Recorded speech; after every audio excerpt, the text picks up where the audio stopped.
Alright, so due to the time, I'm not going to be able to make the session very long.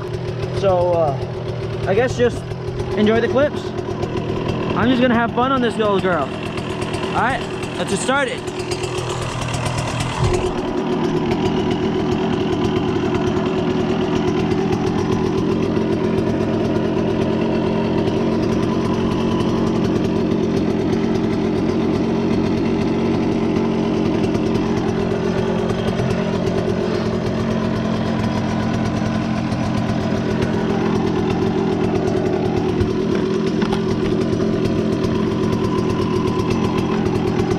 So this is my first ride on the bike since having redone the clutch. So I've been off this thing for about a month, maybe a month and a half. It's been a while. I'm excited to get back on it. All right, even if it's just for a little bit. All right, let's see how this goes.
This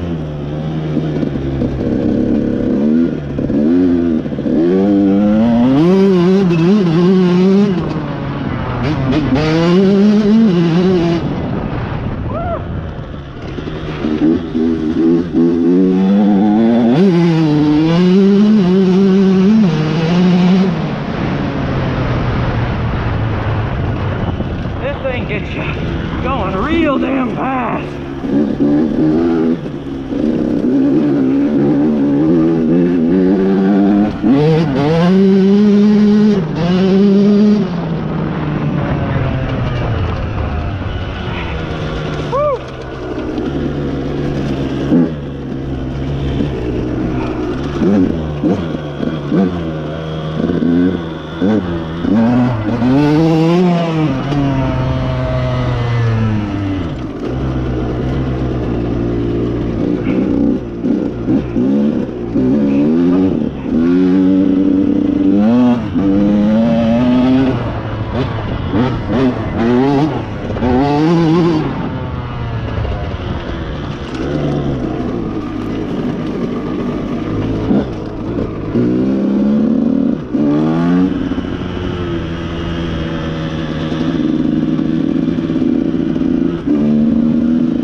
Whew. Damn things are right. Whew.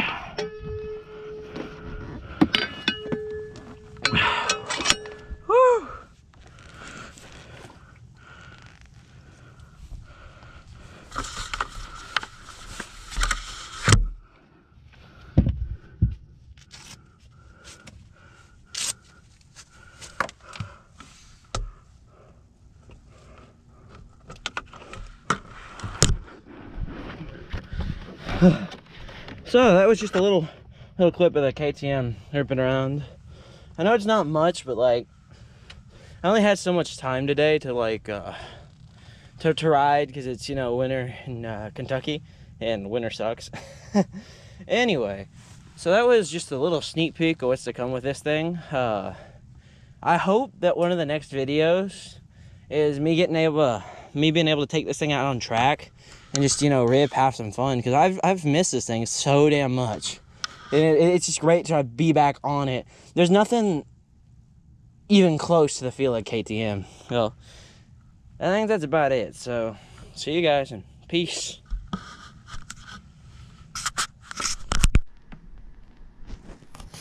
Hey everyone, it's me here. You know, the schmuck behind the camera on the dirt bike, or as you know everybody else calls me, Mikhail Salazar, and I am the half owner of this channel. So I'm here, and I guess you can consider this like first vlog. I'm adding it to the footage you just saw. So this is going to be an explanation of why that video kind of seemed to rush. It was a little short, and I know that like me just doing drills in the field's kind of getting redundant there. So I'm also going to, like, you know, talk about that. But, you know, let's first start off, because like I just jump into riding the KTM. I like mentioned, you know, oh yeah, it had like clutch issues, and yeah, it did, but like that was something completely different. And then something else happened while I was on the bike, and I had to come back a little early. It was pretty sketch. So let's talk about the original issue here for a sec, because you know, just to give you guys a little context. So this little monster right here is the bane of my existence, because like it just one day went out. If you don't know what this is the 2000 KTM Master Cylinder, and it uses fun Magura Blood mineral oil, and that'll become important here in like I don't know a couple minutes. I'll get back to it anyway. So originally this went out somewhere in mid to late December, somewhere around there, and I've been without my bike ever since. It's kind of sucks, but like um I had the yellow bike to ride. If she didn't like, okay, so the yellow bike is my dad's, so I kind of have to ride it like a pansy, but still like it's fun to ride, and I hope you guys enjoyed that like first video because that was just kind of like a preview of what the channel is going to be about and everything like that. So back to the issue at hand. So I had purchased another one of these, a newer one that was like of the same brand.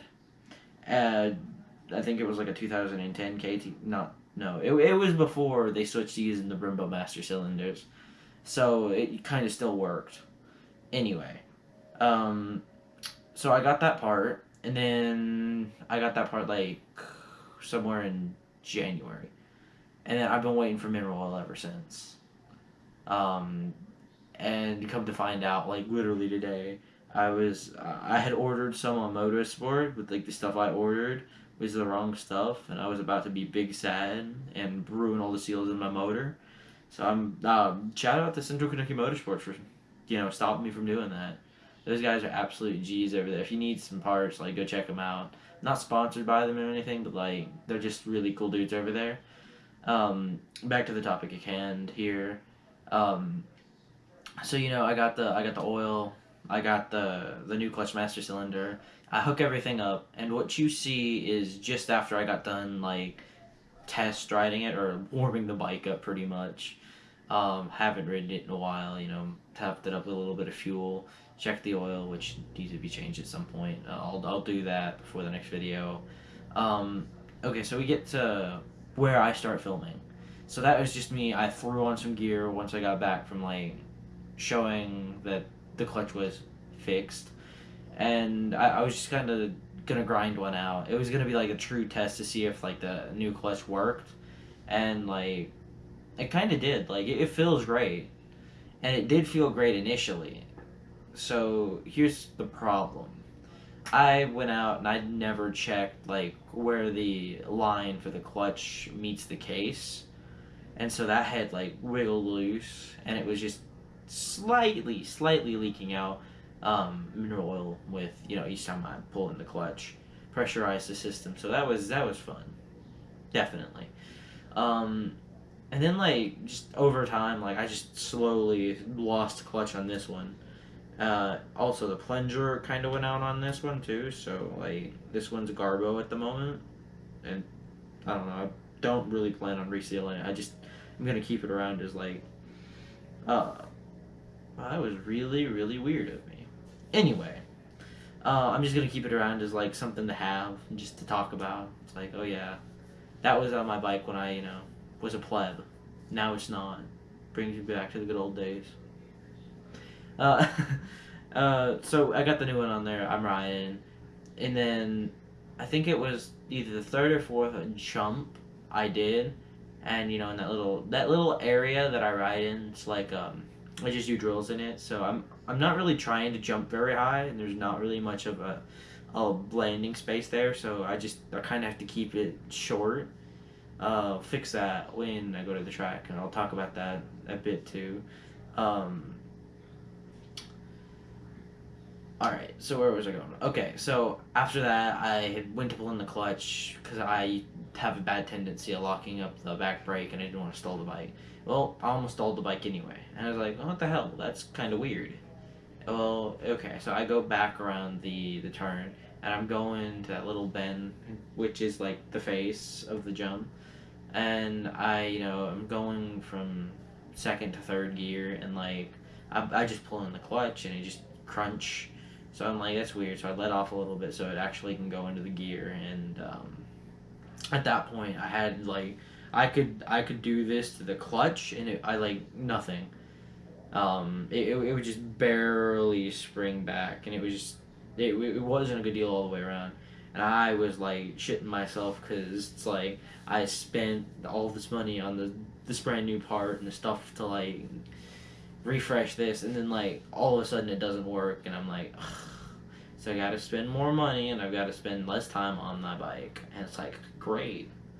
That's a feeling I think a lot of us can relate to. Okay, moving on from that. So I'm in the video right after I get across the driveway back to the truck, and I just put the bike up, and I'm like, yeah. So it's just a short session, guys. Peace. Well, that might seem a little rushed. It's like a little too like convenient. Wow, I sounded like a very, very edgy, angsty teenager right there. Oh well. Moving on. So I opened the top of the clutch master up, which is this thing where you put the oil in, and I had noticed that like half of it had leaked out, and I'm like, hey, what the hell? Did I buy a defective part or something? Well, that's not the case. Your boy is big dumb, and like I said, I didn't check the where the line meets the case. It's like this little like aluminum piece that's in front of the chain, and it holds that onto the case. So I pull that off, and when I pull that off, I notice that that line is leaking and the bolt needs to be tightened. Well, the first time I do it, I didn't keep it center, and so the little hard line swivels and it catches on the case, and so it doesn't seal that time either, and I'm losing my mind because nothing was working. Well, I go back, I fix that, I try it again.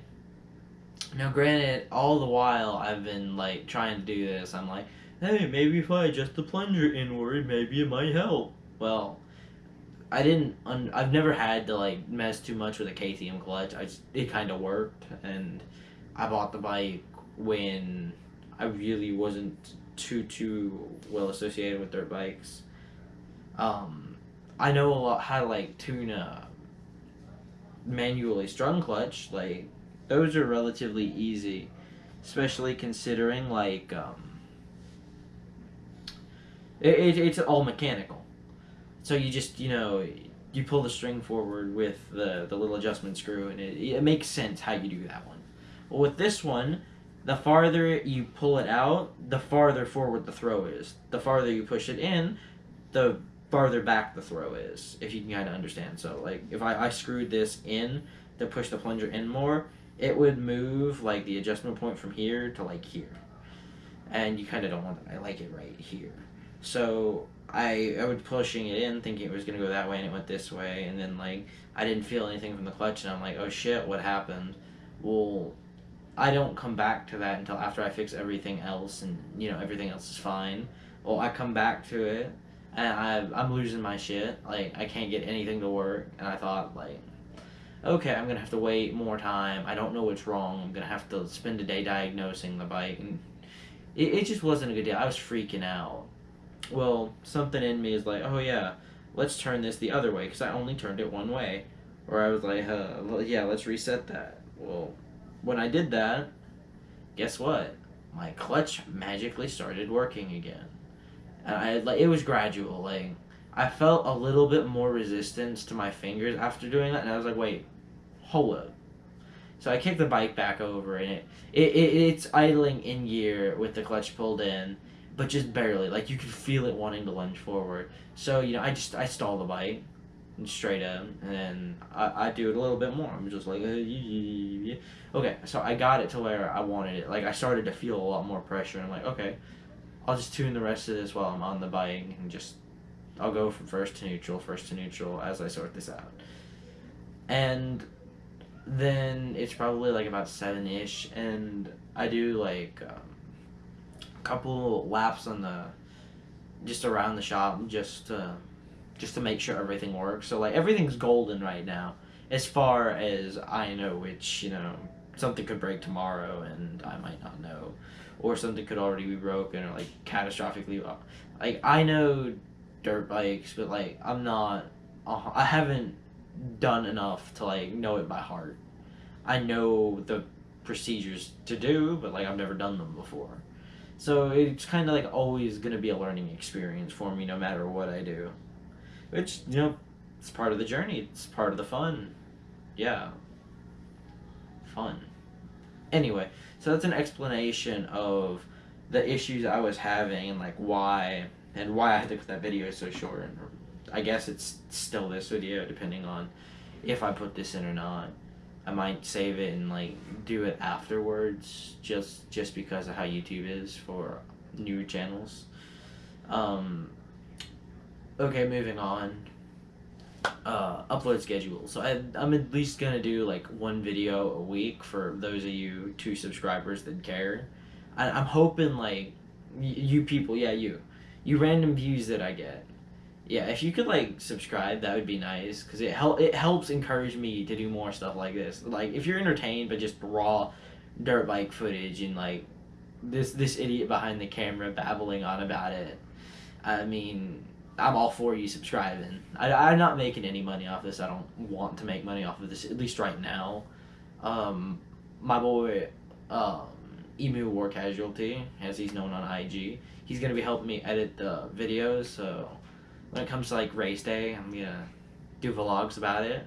I'm going to race in the DBMX, just the DBMX series. I'm a C-class rider at that track. I've like one race in. I've spent a lot more time on the bike, trust me. It's just, you know, first official race. It's kind of like that. I also am looking at doing some stuff at Dunn's Playground over in Western Kentucky. And, you know, I'm also looking at doing some stuff over in my home track at Mom Motorsports in Tollsboro, Kentucky. And that's probably where a lot of track videos are going to come from, because like that place is my home. It's my home away from home, especially when a dirt bike's, you know, thrown into the mix. So that's that. I'm hoping to do at least one video a week. The next video after this one, I hope, is, you know, me doing like a trail ride. I'm not going to do the regular drill spot too much anymore, unless like I'm testing stuff and I want to show you guys. Because I know, like, that kind of content gets a little redundant after a while. I'm also, like, doing manual transitions here with the camera until, like, my boy Emu War Casualty can get to editing this. So, this next video is also going to be just raw footage, you know, smacked together. But, like, you guys won't have to deal with that very, very soon. So, like, if you have any quarrels with editing after that, you know, like, go hit up his IG, DM him, and be like, hey, loser, get better. Other than that, like, I think that's about all I have to say. Yeah, so if you like the channel, you like what you see, hit like, subscribe, all that good stuff that you've probably heard a million times on this, you know, wonderful platform. And I hope you guys look forward to race day. So I'm going to do a vlog for every race I go to. You might see my boy Emu War Casualty in the vlogs, in which case you will learn his real name, because that is not his real name. And that's that. We might get some drone footage, we're going to get some outside footage. It's just going to be a great time. DBMX is in, like, just Kentucky's a great place to ride in general. I am mostly a motocross rider, but, like, I might do some, like, not GNCC, but like I might do some KRXC, the Crossroads. Oh, what is it called? No, it's CRXC. Whatever the other championship's called. It's more of like a multi-discipline race. It's pretty cool. So I might throw some of that in there. Other than that, it's gonna be like typical vlog. Oh, do this, do that. This broke, or here's like a crash video compilation. It's just, look forward to that, and see you next time. Peace.